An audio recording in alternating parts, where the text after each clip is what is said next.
היום בתוכניתנו פרופיל אנחנו נתמקד בסיפורו של צחי אלבז. צחי אלבז השתחרר מהכלא הזה לפני 3 חודשים. כביכול עוד אדם שנכנס ויצא מהכלא במשך כל חייו. צחי אלבז נעצר אין ספור פעמים בגין עבירות כמו אלימות, רכוש, סחר בסמים, התערטלות במהלך שוד, והרשימה עוד ארוכה.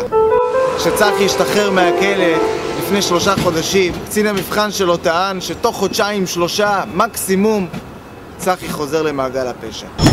אין, תוך 2 חודשים, מקסימום 3, הבן אדם חוזר למעגל הפשע. אפילו חבריו מהשכונה הזו שבצפון דרומה של יפו לא נתנו לו יותר מדי סיכוי. אקסה!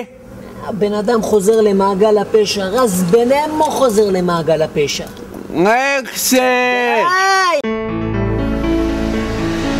על אף ואפילו למרות כל התחזיות הקודרות, צחי אלבז החליט שהפעם לא. הפעם הוא הולך לעשות הכל כדי לנסות ולהשתלב בחברה, גם אם זה אומר לעבוד במסעדה הזאת שמאחוריי כפיקולו. תוך מספר ימים בעבודה החדשה של צחי הגיע לכאן כיד הגורל לא פחות ולא יותר נוחי דנקנר לשבת על אחד השולחנות, או כמו שמכנים אותו בפיו חבריו הקרובים, נוחי דנקנר.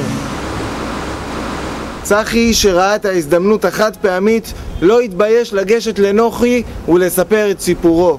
נוחי לא עמד בפני סיפור חייו האומללים של צחי והחליט לתת לצחי את ההזדמנות.